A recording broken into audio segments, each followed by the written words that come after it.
This conversation is brought to you by philosopherstalk.com, where thinkers discuss. Created by AITalkerapp.com. Create your own animated conversations. Link in the description.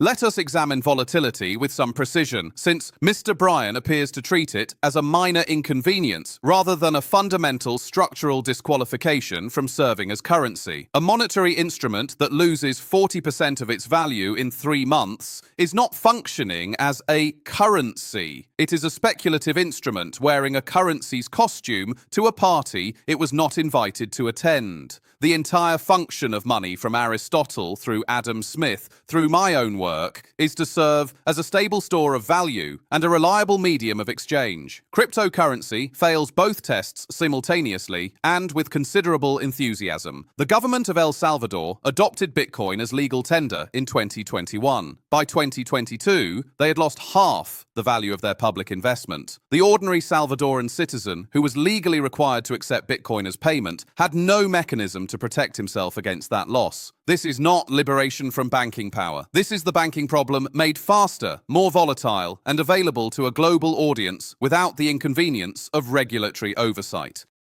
The United States dollar has lost 96% of its purchasing power since the Federal Reserve was established in 1913. It has accomplished this loss slowly enough that most people do not perceive it from one year to the next. That is not stability, Mr. Bagehot. That is theft, administered at a pace carefully calibrated to avoid the outrage that honest theft would provoke. Cryptocurrency's volatility is real, and I will not pretend otherwise. But I ask Mr. Bagehot to consider why it is volatile.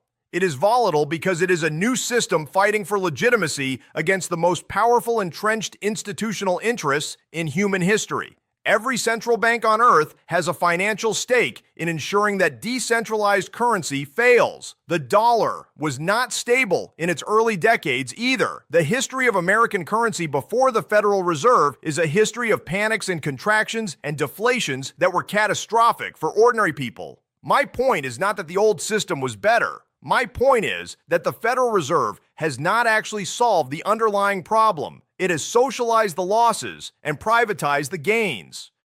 The dollar's long-term inflation is a genuine concern and a legitimate critique of fiat currency management, and I grant it without reservation. But you are comparing a 96% loss distributed across 110 years, during which real economic output grew by several thousand% and material living standards improved enormously, with a 40% loss occurring in 3 months, with no corresponding economic growth and substantial human misery, concentrated among exactly the kind of ordinary investors whose interests you consistently invoke. These are not the same phenomenon wearing different clothes. One is the managed friction cost of a functional monetary system. The other is a fire. You are defending the fire on the grounds that friction is also uncomfortable.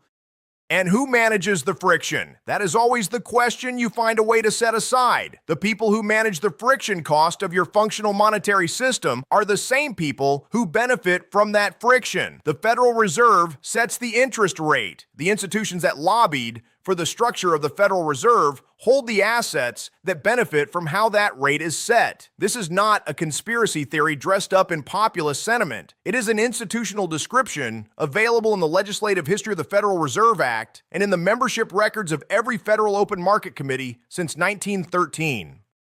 You have now made this observation several times with increasing intensity and decreasing new information attached to it. Yes, financial institutions have interests that conflict with public interests. Yes, regulatory capture is a real phenomenon with real consequences.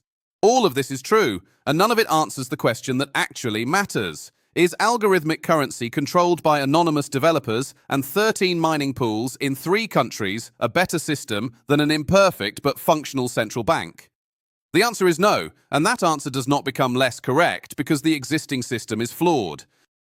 You keep demanding that I defend the current implementation of cryptocurrency rather than the principle that motivates it. I decline to do that for the same reason I would decline to defend every specific policy position of the Populist Party of 1892 as the final and complete expression of what I was arguing for. Principles evolve through their implementations. The principle that currency should not be governed by a self-interested financial oligarchy is correct regardless of whether Bitcoin in its present form is the right mechanism for expressing it. What is not a separate question is whether the Federal Reserve, as currently constituted, serves the common man. It does not. The record of 110 years is not ambiguous on this point.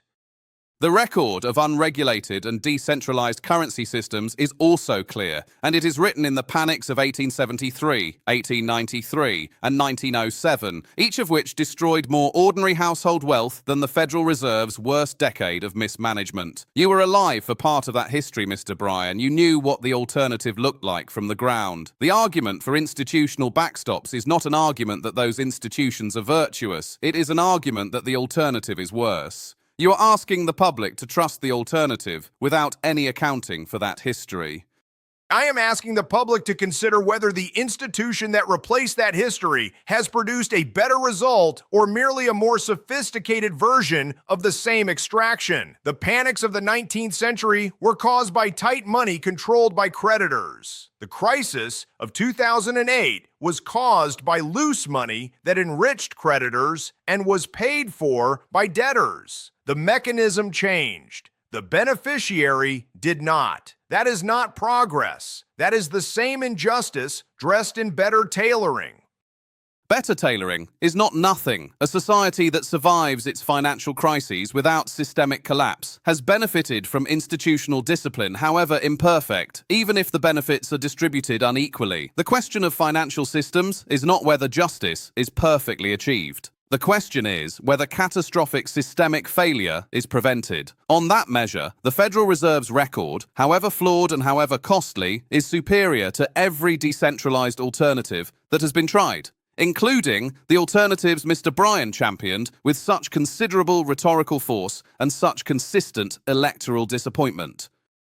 The people who lost their homes in 2008 might offer a different assessment of whether systemic collapse was actually prevented or merely transferred to a class that could not afford lawyers to describe it as a managed transition. The people who have watched their wages stagnate for 40 years while asset prices inflated might question the elegance of the tailoring. You are measuring the Federal Reserve's success by the standards of the people it was built to protect. I am measuring it by the standards of everyone else.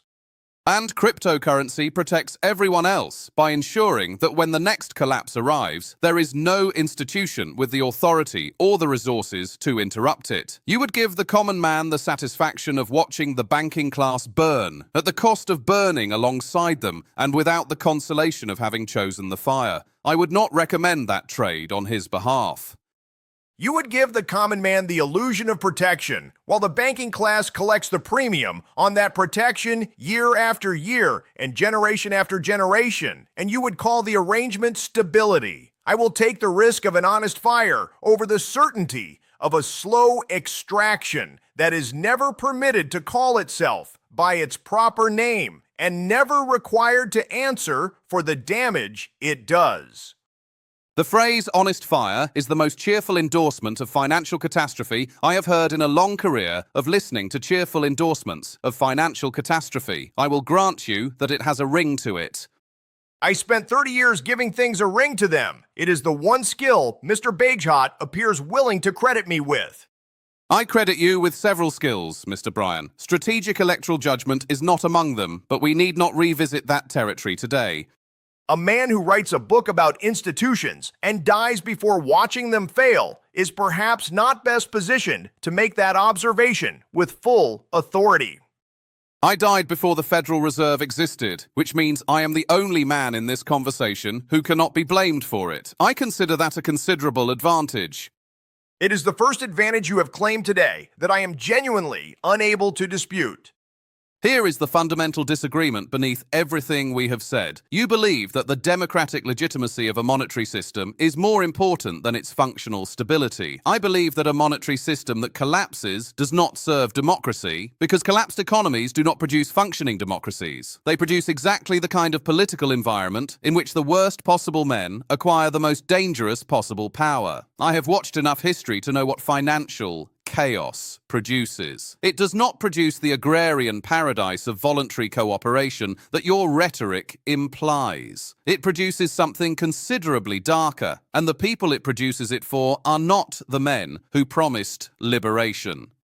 And I believe that a monetary system controlled by unelected men, accountable to no public and answerable to no democratic process, is not a democracy regardless of how stable its currency is. You are describing a choice between financial chaos and financial oligarchy, and presenting it as though those are the only two options available to human civilization. The question I have spent my life asking is why the common man must choose between them. Why is there no option in which the control of money belongs to the people who use it and depend on it and cannot escape it? That is not a naive question. That is the only question that matters, and it is the question your entire framework is designed to make unanswerable.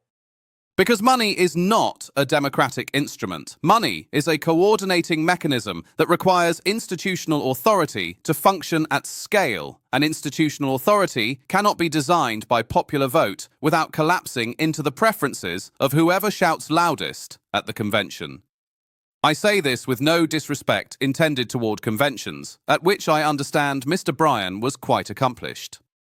Institutional authority that cannot be questioned is not authority. It is occupation. The Federal Reserve has operated for over a century without any genuine mechanism of democratic accountability and has used that freedom from accountability to serve the interests of the institutions it regulates, rather than the public it claims to protect. You are defending a system that has had 100 years to prove itself and has used that time to concentrate wealth at a rate that would have shocked even the most cynical observer of the Gilded Age. That concentration is not a side effect. It is the product. It is what the system was built to do and what it has done faithfully and without interruption across every administration of every party for 113 years.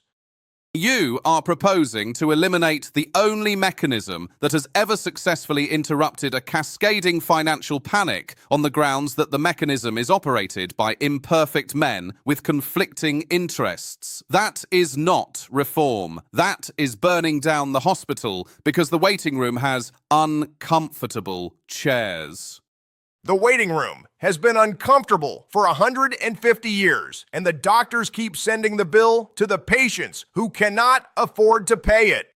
Financial stability is not measured by comfort. It is measured by systemic resilience. Cryptocurrency has none and has demonstrated none. Financial justice is not measured by resilience. It is measured by who carries the burden when the system fails, and it has never been the banking class. You would trade a flawed institution for no institution at all. You would call any institution functional if it functions for the creditor class and calls the extraction stability. Lombard Street. Cross of gold. Lender of last resort. Servant of Wall Street. Volatility. Extraction. Chaos. Injustice. The banking system works. For bankers. If you have found some value in watching a man who ran for the presidency 3 times and lost on each occasion attempt to apply 19th century agrarian monetary grievances to a 21st century digital asset class, please like this video and subscribe to philosopherstalk.com, where important ideas receive the rigorous examination they require and occasionally the patience they do not deserve. And if you found something worth your attention in watching a magazine editor who has never personally experienced a financial panic from the depositor's side explain to working people why the system extracting their wealth is actually a gift they should be grateful for, please subscribe and share this video, because the argument about who controls money and whose interests that control serves is not less urgent for being made by someone Mr. Bagehot considers below his intellectual station. Mr. Bryan ran for president in 1896, 1900, and 1908. He lost all three campaigns. The gold standard, which he described with memorable drama as a cross upon which mankind was being crucified, remained in effect for decades after his defeat. I note this not out of any desire to wound him, which would of course be entirely unlike me, but because I believe his electoral record provides useful context for evaluating his judgment about what ordinary people actually want from their monetary arrangements. Mr. Bagehot wrote the definitive account of how the British banking system ought to function, published it in 1873, and died 4 years later, thereby avoiding the considerable inconvenience of watching the system he admired contribute across the following decades to the conditions that produced the Great Depression, 2 world wars, and the eventual dissolution of the British Empire. I raise this not out of personal animus, which would be beneath the dignity of this program, but because I think his early departure from the historical record at its most consequential moment is relevant to assessing the completeness of his analysis. Subscribe. He lost 3 elections and has spent the intervening century convinced it was the voters who were mistaken. Subscribe. He wrote one important book and has been dining out on it for 150 years without once updating his conclusions.